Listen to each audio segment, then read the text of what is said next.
ये बड़ी छोटी आयु में शहीद मेजर अभिजय थापा जी ने देश की रक्षा के लिए अपने जो है वो प्राणों की आहुति दी थी। और ये बड़े लंबे समय से जो है वो यहाँ क्षेत्र के लोग चाहते थे कि उनकी स्मृति में यहाँ पर एक द्वार बने। पिछले कार्यकाल में इस जो सड़क है इसका नाम भी उन्हीं के नाम पर हमने रख दिया था, लेकिन बाद में वो नोटिफिकेशन नहीं हो सकी। लेकिन अब ये द्वार बनने से उनका एक स्मारक के रूप में यहाँ विकसित रहेगा। उनकी याद जो है वो हमारे दिलों में ज़िंदा रहेगी और आने वाली पीढ़ियों के लिए प्रेरणा का स्रोत जो है उनका जीवन एक बने। उसी विश्वास के साथ आज उनके माता पिता जी के साथ जो है आज इसका शिलान्यास किया है और 4-5 महीने के अंदर इसको बना करके तैयार करेंगे। अच्छा, जो कांग्रेस के उम्मीदवार थे तो अब आकाओं का फ़ोन आया होगा। मेरी सहानुभूति है उनके साथ और तो क्षेत्र की जनता जानती है और जिसको धनराशि मिली है वो जानते हैं। बाकी मुख्यमंत्री और उनके प्यादों का सर्टिफिकेट थोड़ी सुधीर शर्मा को चाहिए, वो धर्मशाला की जनता ने उपचुनाव में दे दिया है। इतना ही मैं कहना चाहता हूँ। ऐसा क्या कि बार बार आपको ही टारगेट किया जा रहा है? मुख्यमंत्री भी बार बार यही कह रहे हैं कि जो राशि आई थी वो कहाँ से आई और ऐसे में अपने लोगों को दी, तो ऐसा क्या लगता है, क्या मंशा है इनकी? ऐसा है कि उनको रात को बुरे सपने आते हैं। मेरा दुर्भाग्य है कि उन बुरे सपनों में मैं होता हूँ और रात को जब उठते हैं तब भी वो ठंडा पानी पी करके मेरा नाम याद करके सोते होंगे। तो इसलिए जब भी वो अब दिल्ली के दौरे से लौटे तो भी सुधीर शर्मा ही याद आया।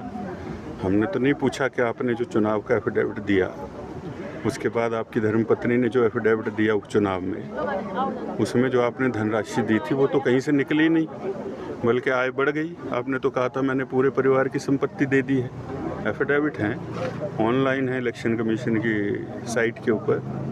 हमने नहीं उनकी मंशा पे शक किया था। वो भी पैसा जहाँ से भी आया हो, आया तो ज़रूरतमंदों के ही काम। आज उनकी और उनकी सरकार की छवि ये है कि कोई भी मुख्यमंत्री राहत कोष में पैसे देना उचित नहीं समझ रहा है। लोग सीधा सीधा जा कर के आपदा प्रभावितों को अपनी तरफ से राहत दे रहे हैं और ऐसा मैं समझता हूँ ये अच्छा कदम है समाज के द्वारा, ताकि जिसको ज़रूरत है उसको मिले। इसमें मैं ही नहीं हूँ, बहुत लोगों ने योगदान किया है और उन सब की भी मैं सराहना करता हूँ। सोशल मीडिया वार शुरू हो चुका है सुधीर वर्सेस सुक्खू, क्या कहना चाहेंगे? क्योंकि आपकी पोस्ट पर भी लगातार वो तो चल रहा है और मैं तो पहले डालता नहीं कुछ भी, तो लेकिन जब कोई बोलेगा तो उसका जवाब तो देना पड़ता है। तो मेरी मजबूरी है कि उस तरफ से वो बंद होते नहीं, तो मुझे भी तो कुछ ना कुछ कहना पड़ेगा। लेकिन उसमें कुछ भी अभद्र नहीं लिखा है मैंने। उनके पद की मर्यादा को, उनकी नहीं, उनके पद की मर्यादा को देखते हुए जो है वो टिप्पणी की है।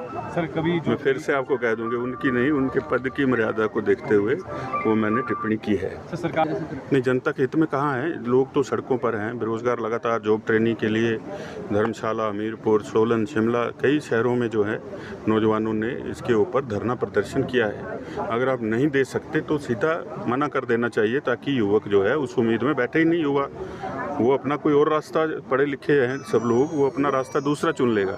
लेकिन जब आप एक उम्मीद उसको बांध देते हैं कि नहीं नहीं मैं करूँगा, तो उस उम्मीद में बैठे बैठे उसके वर्ष निकल जाते हैं, वो ओवरेज हो रहे हैं।